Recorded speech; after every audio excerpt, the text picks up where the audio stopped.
They said he had no heart.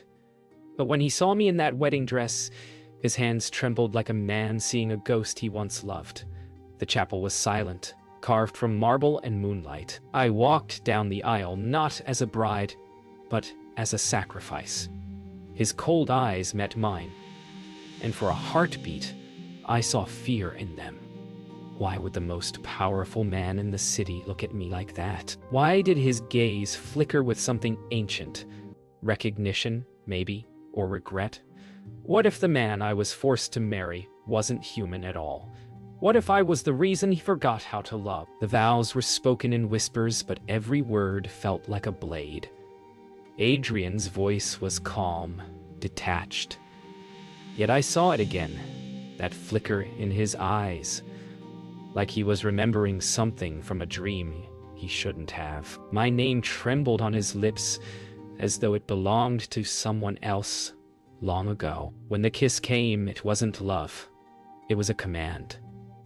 His lips were cold, his touch unyielding. But somewhere deep inside that icy shell, I felt it. A heartbeat that didn't belong to him alone. Outside, the sky cracked open with thunder. I should have felt married. Instead, I felt bound. His father shook my hand as if sealing a deal. Alara's gaze caught mine. And for the first time, someone looked at me, not with pity, but with warning. As the limousine doors closed, I caught his reflection in the glass. The same man everyone feared. But beneath the surface, his hand clenched so tightly, his knuckles turned white. If he truly felt nothing, why did his eyes tremble when he looked at me? They said the Cade mansion was built on ice, not stone. Every step echoed like a heartbeat in a crypt. When I crossed its threshold, the air changed. Thicker, colder, alive. He didn't speak a word as he led me through halls that seemed to remember things. Portraits watched, floors whispered. What kind of house breathes when you're not looking? Dinner was silent, only the sound of cutlery meeting porcelain. I studied him across the endless table. His eyes never lifted from the plate, yet every motion was precise, practiced. Between us sat a dozen empty chairs, each one set with crystal glasses filled halfway, as if waiting for ghosts to join. I followed a sound that night. A low hum behind the walls. It led me to a hidden door carved with strange symbols. When I touched it, the symbol on Adrian's ring burned faintly through the wood. My name whispered back to me, though I hadn't spoken a word. He appeared behind me before I could open it.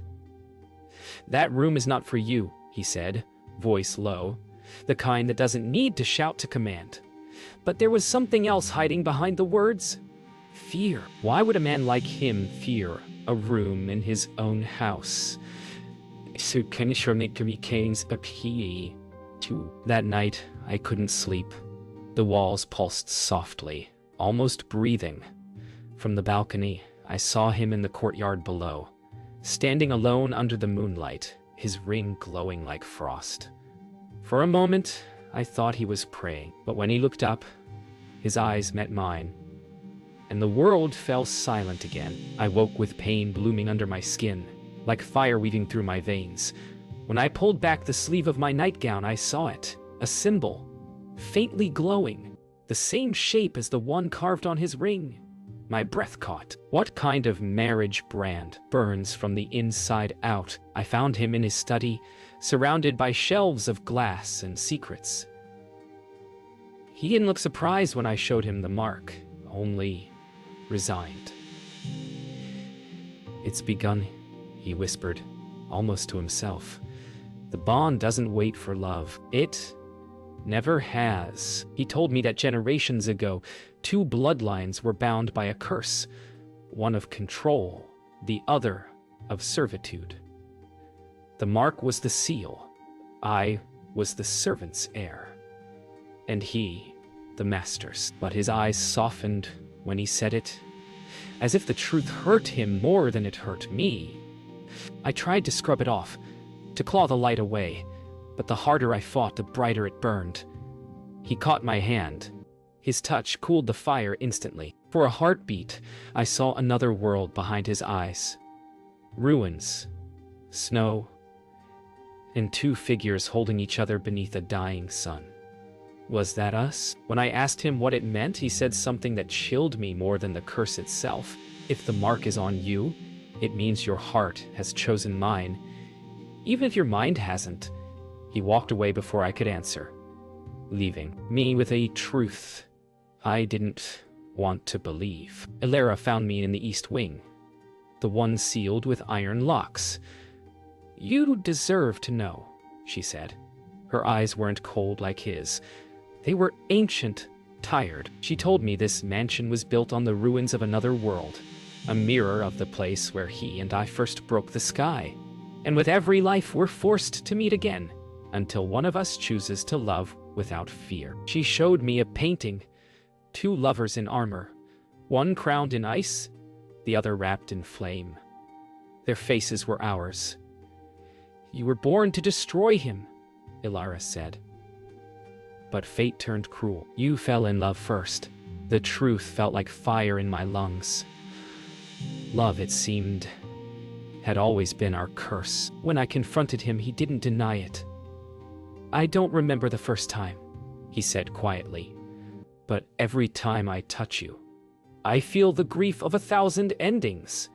His voice cracked. Just once, I realized then, even monsters can break when they remember love. He took me to a hidden room beneath the mansion, a place where the air shimmered like glass. In its center stood a stone altar, carved with both our names. This is where it began, he said, and where it must end. For a moment, I saw our past lives flicker around us. Lifetimes of love, betrayal, and loss, all circling back to this room. He said he'd been trying to break the curse his whole life. But every time, one of us dies before it shatters. Maybe this time, he whispered. It's your turn to remember first. His hand brushed my cheek, trembling, and for the first time I didn't pull away. Because I wasn't sure if the pain between us was the curse or the beginning of love. I thought I could run. I packed nothing. Just the will to breathe somewhere his shadow couldn't reach. But the moment I crossed the mansion gates, my body turned cold. My pulse stuttered. It felt like my soul was being pulled back by invisible strings. Maybe I wasn't running from him. Maybe I was part of him. My vision blurred. The mark burned again, brighter than ever. I fell to my knees in the rain, gasping, shaking, choking on light. And somewhere far behind me, I heard him call my name. Not with anger, with fear. Not. He found me at the edge of the woods, half conscious, half gone. His arms caught me before I hit the earth. I should felt safe, but instead, I felt trapped by the sound of his heart beating against mine. He whispered, "Don't ever leave me again." But his voice, it wasn't a command. When I woke in his arms inside the car, I couldn't tell if I was saved or stolen. He sat beside me, silent, staring at the rain. "You think you hate me," he said softly. "But this curse feeds on distance. The farther you run, the more it takes." I turned away, because I was afraid he was right. That night, I dreamed of chains made of light, one end tied to him, the other sinking into my chest. I tried to break them, but every link pulsed with his heartbeat. When I woke, he was standing at the window, watching the sunrise. "If I let you go," he said, not turning around, "I don't know if I'll survive it." The night was heavy with storm and silence, the kind that presses against your chest until your lungs ache. I wandered the mansion halls, each step echoing like a warning. The glowing mark on my wrist pulsed as if trying to speak, and I realized it wasn't just a curse. It was a map, leading me back through centuries of forgotten lives. I stopped outside a mirror-lined hall, my reflection multiplied endlessly, and felt his presence before I heard it. Adrian's voice, low and brittle, called my name from the shadows. When I turned, I saw him standing there, not commanding, not cold, but vulnerable, in a way that made my knees threaten to buckle. His eyes flickered, haunted by memories he didn't yet fully recall, and I felt the weight of every life we had shared, every love and every betrayal pressing between us. How could one man carry so much, yet still appear so untouchable? I wanted to run, yet the strings of the curse held me captive, whispering that we could never escape each other. He led me to the ancient library, where every book seemed alive, each page whispering secrets we had both forgotten. "Do you remember the first time?" he asked, his voice a fragile tremor that made my heart lurch. I didn't, not fully. But the symbols in the air, the pulse of the curse, and the shimmer on his ring triggered fragments. A battlefield of snow and fire, laughter that belonged to another century, a kiss stolen beneath dying stars. Adrian's hands hovered near mine, not touching, yet I could feel him across the space, as if his presence had etched itself into my bones. His gray eyes softened, but only briefly, before the weight of centuries returned. "We've been bound for lifetimes," he whispered, "and I've spent every one trying to forget, trying to survive it without letting myself feel. You," I swallowed hard. Could one person carry this much pain and still feel longing? Could one touch awaken all of it? The air thickened as he opened a hidden compartment, revealing scrolls and journals bound in leather older than the mansion itself. He let me read first, his eyes never leaving mine, filled with anticipation and dread. The pages told of love and betrayal, of a bond cursed by a sorcerer who had feared their union.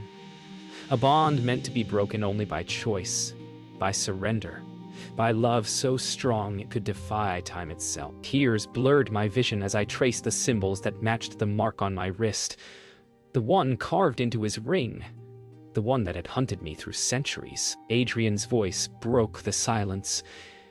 "Every memory you feel, every fragment is ours. You've always been mine, even before I knew who I was."